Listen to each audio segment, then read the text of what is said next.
Halo teman-teman semua, saya Fernando Tarigan dengan NIM C24012311086. Di sini tujuan saya membuat video pada kali ini adalah saya ingin sharing sedikit mengenai praktikum yang sudah saya selesaikan pada pagi hari ini.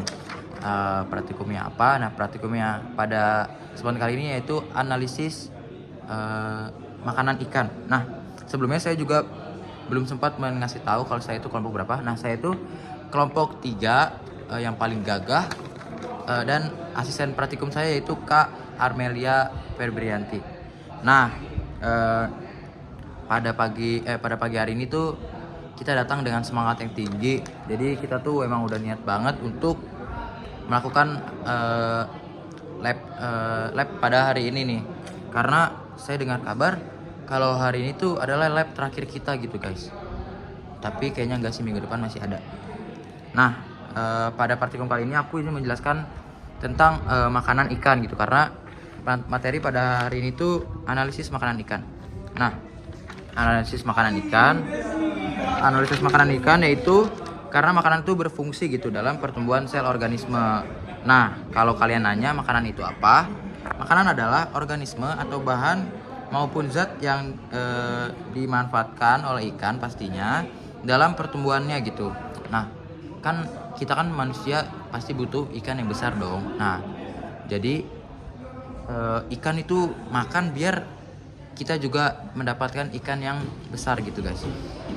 Oke, lanjut ke tipe-tipe makanan ikan. Tipe-tipe makanan ikan yang ditemukan adalah yang umum gitu adalah plankton, nekton, bentos, detritus. Nah, setelah itu makanan itu dibagi 3 guys. Ada omnivora, karnivora, dan herbivora. Nah, kebetulan aku tuh dapat ikan yang karnivora guys.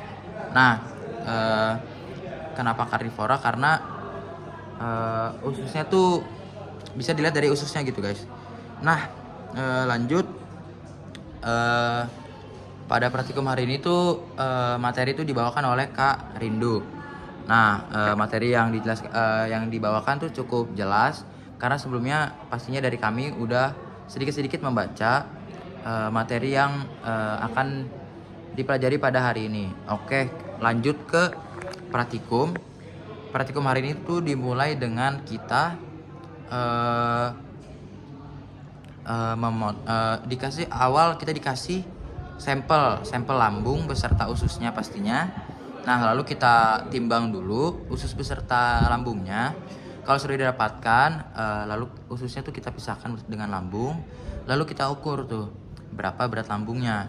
Nah, lalu setelah itu lambungnya kita bedah. Lalu isi dari dalam lambungnya tuh kita timbang lagi gitu guys. Jadi ada perbandingannya dari lambung yang masih ada isinya dan lambung yang sudah dikerik isinya gitu. Nah, dari situ isi dari lambungnya tersebut itulah yang kita akan analisis. Nah, analisisnya bagaimana? Yang pertama tuh karena ikan kita karnivora guys. Jadi tuh sebenarnya apa yang dia makan tuh bisa kita lihat dengan mata telanjang gitu.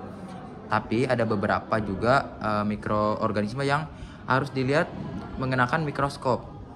Nah, jadi itu tadi ada beberapa, tapi yang jujur yang kita dapatkan di mikroskop tuh tidak banyak guys. Kita tuh lebih banyak mendapatkan yang tanpa mikroskop gitu, dengan mata telanjang saja. Nah, tadi itu kita mendapatkan ada udang. Sebenarnya didominasi sama udang sih, dan ada beberapa ikan-ikan kecil.